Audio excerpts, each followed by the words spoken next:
Hello friends, in today's video I'm gonna be walking through how to group chat in KakaoTalk.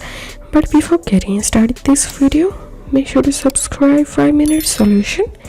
So open your KakaoTalk app and tap on this chat icon and tap on this icon here.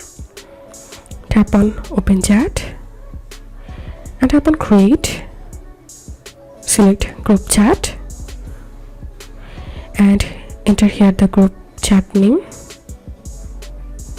You can add a photo for your group chat by tapping on this icon here, and you can select your profile and you can customize the settings from here and tap on done. So here you can say I've successfully created a group chat. If this video helped you, give a thumbs up and please consider subscribe to 5-minute solution. Thank you for watching.